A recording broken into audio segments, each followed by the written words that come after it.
Hey professionals, SoFeya Sarah Joseph here, author of Choreography of Awakening, international speaker, former Olympic figure skating coach, and founder and creator of imagintlife, a revolutionary path to mastery of self that leads towards creation of your masterpiece, the life you were born to live according to your life's blueprint. Welcome to Professionals on Air podcast, a podcast where we discuss how to walk, talk, live, and grow authentically as a professional in the 21st century. It is my intention to bring you diverse and exciting speakers and prove that no matter where we come from and what we do, there are clear laws that work through us all that we can tap into to create what we desire. And today, I have the pleasure and honor to introduce you to my amazing guest, Leona Bateman. Leona is the founder of Leonas Foundation that is empowering thousands of women to find their footage in life after years of abuse and codependency of living in a cult. And Leona is a cult survivor herself, and she is perfectly suited for the mission she is leading. Welcome, Leona. Thank you so much for your generosity and gift of time and wisdom to share with us today. Thank Thank you. you. Thank you very much for the invitation. I love your work and I'm honored to be here today. Thank you again. Leona, tell us a little bit about how you started. How did you, tell us about who you are, where you come from, and how did this foundation started? Okay, so basically, I was born and raised in a FLDS Mormon cult. There are 57 breakoffs from the main Mormon church, and incidentally, the FLDS Mormon breakoff is a polygamist culture that pretty much ran when I was little as a small town polygamous community that was pretty warm. However, we got a terrible Hitlerized prophet in the last 25 years or so called Warren Jeffs, who took over and started to implement scare tactics to get complete control over the people and took away many of our rights and freedoms, such as socialization among women, uh, severe mental abuse for men and women, marrying young girls clear down to the age of 12, which is why he's in prison today. Um, we couldn't have holidays, birthdays, and it was just one scare tactic after another of promise the world was going to come to an end or some other thing. But as far as the community, I want the world to realize they are beautiful, wonderful people who were making sacrifices for their children to make the world a better place. Honestly, most Mormons believe in the millennium, which is 1,000 years of peace. And we believed at the time that if we sacrificed all these luxuries of life, we would learn to live to be the age of a tree and bring in the millennium. So, as it fell, because the prophet was doing things behind most of the people's back, which was marrying these young women. He had 80 wives, and some of them were as young as 12. The general population did not know that. However, coming out of the FLDS, most women do not realize that they are mentally abused and suppressed in that lifestyle. It's completely run by patriarchism, and patriarchal men rule. 99% of them are gentle and kind. I'm not downing that. But the 1% or more, 1% at least, let's put it that way, are highly abusive.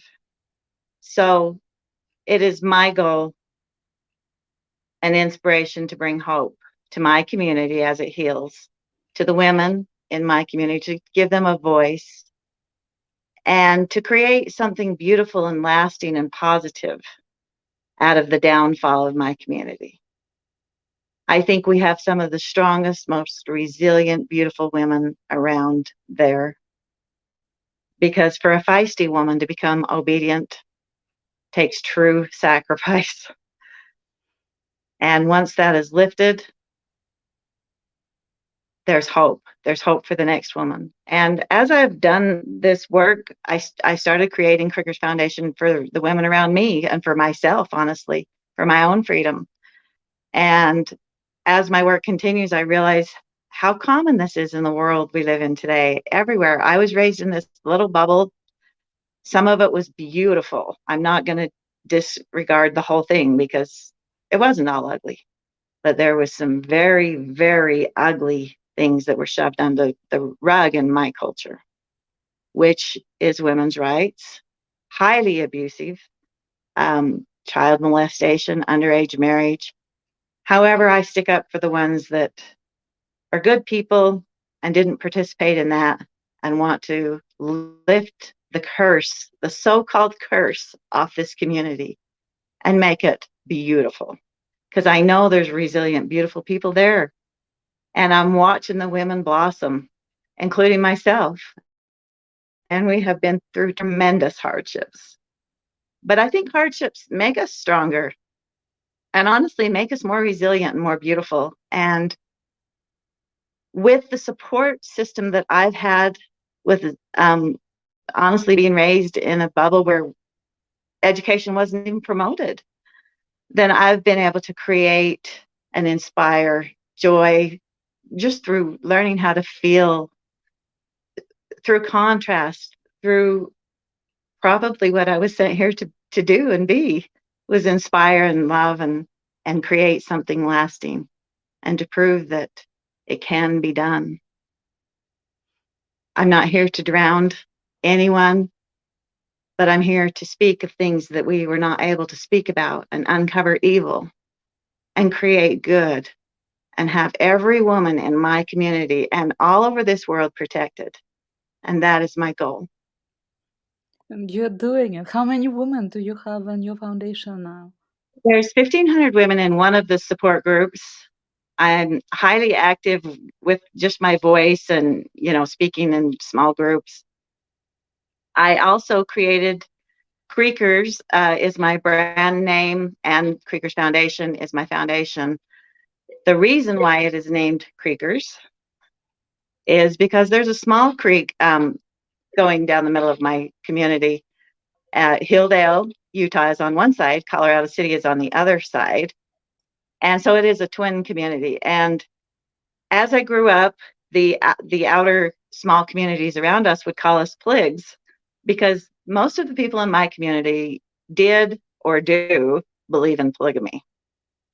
But that was highly offensive word to us. I don't know why, but it's just offensive. And so we called each other Crickers, adapted that name and changed the spelling and created a brand, honestly, because at the time I started this, I was looking for ways to create funding for it. And my vision was we could have all these beautiful products that would support this purpose. And through this beautiful organization, I could empower myself, my community, and spread light amongst my community and the world. And that's my mission, I guess.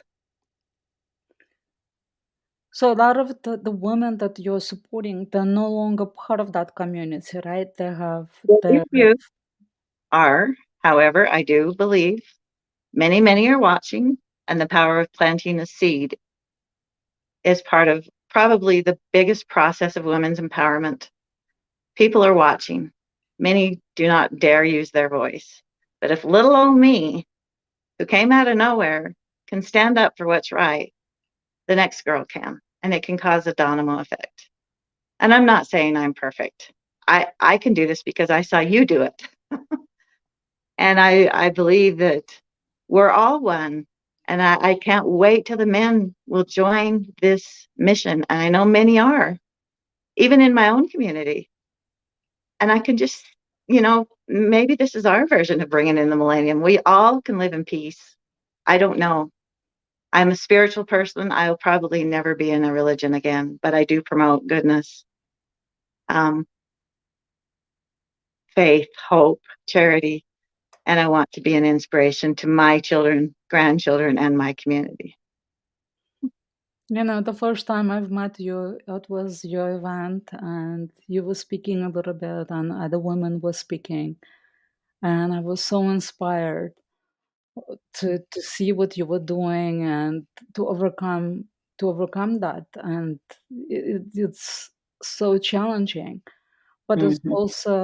it's also so much about changing the mindset, because it's not enough just to leave that community, because you can bring that mindset with you anywhere you go and still have life uh, that's not so wonderful if Mhm. you bring that same mindset. And I remember I came home and I was like writing about this, and it was very truly inspiring what you were doing. Leona, what does professionalism mean to you? To have a support group of professionals who educate each other with empowerment. I feel like education is so important. I feel really badly that I've missed out on a lot of that as a young age, but I feel like I have a gift. Um, it comes naturally to me. I don't know why. But I think anybody who has a purpose can have that same gift. And I think people fall into your lap, the universe will give you what you need. In my culture, one of the biggest reasons why I lasted as long as I did, and many people, is we were taught as from as long as I can remember that if we left this cult, we would be cursed. We would never be successful. And as I watched my siblings and other friends leave this religion before I did, they would fall into drugs, alcoholism, all kinds of transition, horrific stories. And the ones that are leaving are still falling into those. And I thought one day they just need a support group. It's all a lie. However, the transition of going from a cult to modern life is one of the hardest things you can ever go through. I lost my oldest son to suicide when he got kicked out of this religion for having a girlfriend. That was tough. But transitioning myself and my family out of this culture or cult has been even harder than that. But with a support group, it's become easier. And I found myself spreading light and convincing myself I'm not cursed every time something bad happens. And I'm not the only one. There's 10,000 people have going through this same process. So I ask the world if that they will take the hand of anyone going through transition and help them have the confidence to empower themselves. That's what I need. That's what all the women around me need. The truth is, like, everyone really needs that. Mm-hmm. Truth, truth. And the cult can be a symbol, like it can be a real cult. Mm-hmm. Or it can be something else that is very much like it as well, Mm-hmm. right? So finding the way out of manipulation and finding the freedom of your Mm-hmm. mind and your life, the, regardless of where you are at, because it can be even a family or whatever, a culture at work or whatever. It can be truly anything. And the challenge of Mm-hmm. finding the freedom and finding your own sovereignty to live the life on your terms, the way you were designed for. So truly, Mm-hmm. Go ahead. yeah, just reiterating and hearing you is resonating with my heart very deeply. I thought about telling a few of the horror stories, which there's many, and everybody has a story. But my focus now is on wellness. It, you know, this cult has been breaking up for the past 10 to 15 years. And I used to really, really focus on healing, and I still do, but wellness is even more important than that. I was taught that I couldn't have it all. And my voice wasn't important, and I'm not important. My history's not important, but it is, and so is yours. And I'm just to the stage right now of believing I can have it all. But it is a mindset. I don't need it all. To me is peace, love, and sharing that.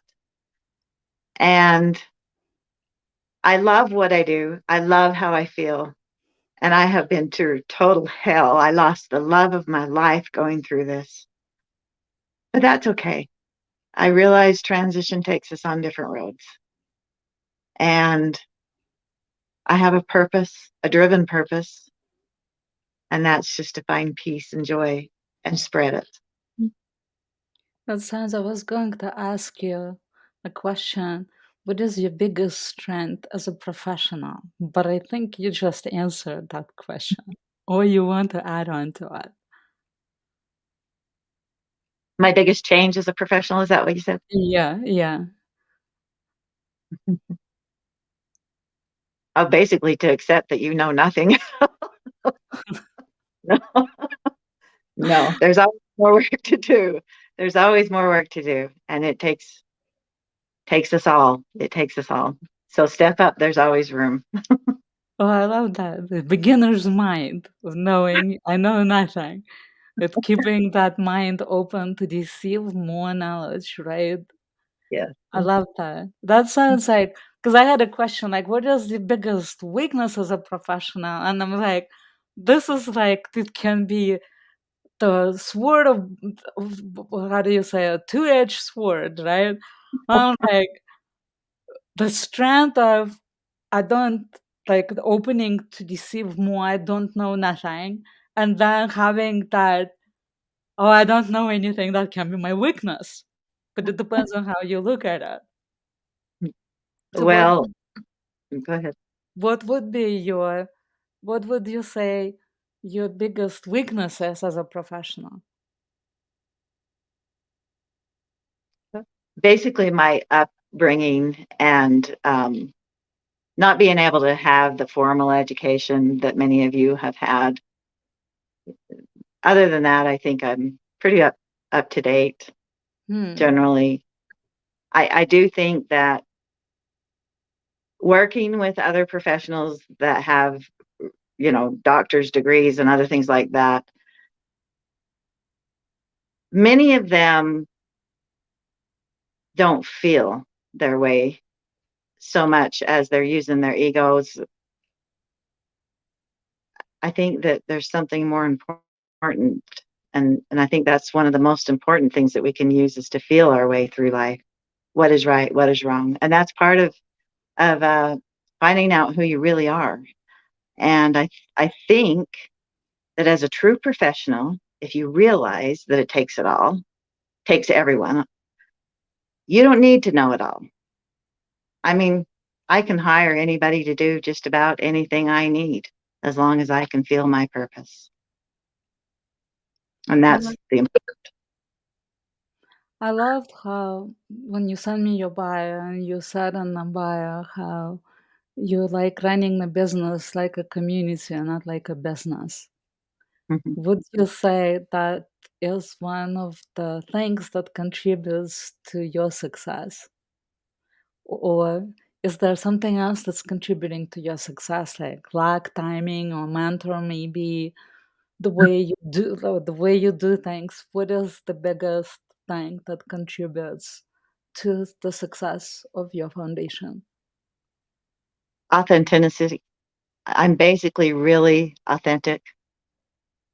So I think by being authentic, then it comes from your heart, and people see that, know that. And the girls that I work with know that. And I'm in the ditches with them. I'm not ahead of them, higher than them. I'm not creating another little circle of a cult or social circle that we're so cool. I'm one of the ones who want to be in the arena doing the work and be heartfelt.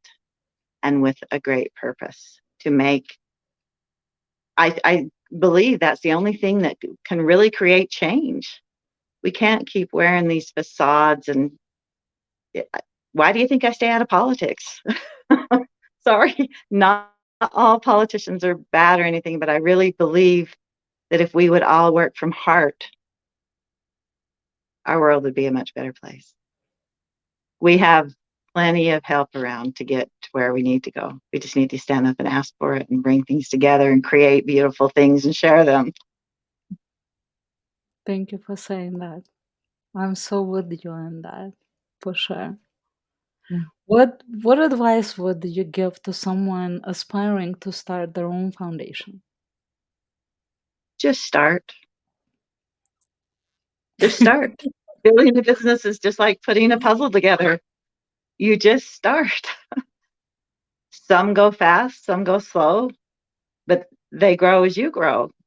And if there's anything that I have created beautiful in this whole thing, and I feel a little bit selfish saying this, and I didn't intend this in the beginning, is I've created myself to be a more loving, I don't want to be arrogant, but more full person. And I love life. I love learning. I love sharing. And just start.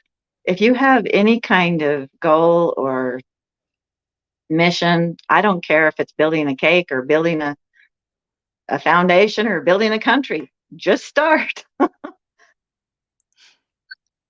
It's like I know it's like it's so simple. Just do it, right? You go fill out the form, have And your don't, vision, right? And and you and go for it. I was married for 38 years to a beautiful, beautiful man who has a heart of gold.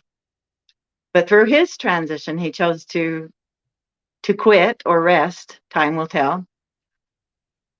I'm not going to judge him because we all take different roads. But I'm a big believer in not quitting. I know there's other professionals who teach there's always a time to quit and you need to know when. And I believe in that too, but not so much as the other.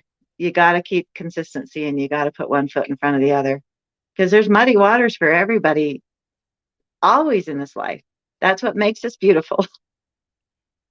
Did you did you have like another work did you do another work before you started the foundation? What did you do before that? So in the religion, I was very active in helping my husband. I had a large family. I had a very large family. Um, I married him I was 1 month into 16. He was 17. He ran big businesses and I helped him. And I also cooked for priesthood crews, which was young men. So I was fairly comfortable with working with young men, not comfortable at all working or talking to adult men because in where I came from, that was considered a no. They believe in placement marriage there. And, women were just not as important as the men. And so we didn't really communicate with each other. There's a lot of change, not only for me, but for the whole community. Many of them, now that they're experiencing free choice for the first time, are experiencing divorce and not wanting to be with their partner and wanting to go out and explore the world. Many of them want to explore. Well, basically, we've been served vanilla ice cream. Can you imagine getting a whole buffet of every kind all at once? Some of them are getting sick and some of them are taking it carefully. Well, it's like hard to even imagine like you coming out from that and studying what you've studied. I can't imagine that you were dreaming of this when you were younger and had Yes, the vision for doing what you're doing. we couldn't wear jewelry. There's a lot of it that is fascinating and fun, and a lot of it that's horrific. I do Being give honor you.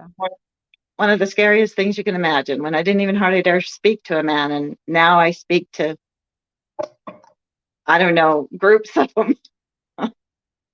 But I just follow my heart, and once you've been pushed down so far, you can't go any further but up. So I'm on my way up. It sounds like you had to have so much courage to do all the things that you have done. And you must I be so proud of yourself too, to see how far you have come and how much you've become an inspiration and role model to those that are walking in your footsteps, The right? courage I have, I don't want to self promote, comes from walking down this road together in a support group of women that are going through the same thing. My story isn't near as bad as a lot of the women. And in these support groups, we share our stories. We as women that share our stories learn to understand that you can love anyone if you've heard their story. And I think across this world, we need to keep sharing our stories. For sure. We're more alike than different. Leon, I have an interesting question for you. Okay. Imagine that your name changed today and you are no longer called Leona and you have to choose a new name. And you're choosing the name out of these four: success, trust, courage, or passion. Which of these names would you choose and what would change in your life as a result? It's so simple, and sometimes I wish it wasn't this one, but I can't get away from it, and it's passion. I'm very passionate, and I don't know where I got it from. Blame my mom, I guess. What if you needed, what if you were choosing the name that you haven't stepped into yet? So passion is something you already owning. But if it's that Oh, you are not owning yet and you want to step into it to take it to the next level, what would that be? courage, courage. I've been slow at growing this foundation because I it couldn't grow any faster than I was growing. Which, if you've watched my journey, it's been quite interesting. But I understand why, and I'm okay with that. I love But that. Well, so I have my question to the audience. Imagine your name changed today and you have to choose a new name out of these four: success, trust, courage, or passion. Which of these names would you choose? And what would change in your life as a result? And write your chosen word in the comments or send me a message privately and receive a gift from me. And Leona, thank you so much for this time, for this interview, and for sharing your heart and your light with us. Where could people find you? so at Creekers, Creekers, Utah.com. You can also find me on Facebook. Also, I have a Facebook page, YouTube channel, a documentary. And if you want to post it in the link, that would be awesome. We could use your support. It is a great foundation. We run four programs: educational social club, Brave Youth Camps for Youth, supporting women's empowerment. I'm private peer mentoring. So I'm very active through COVID.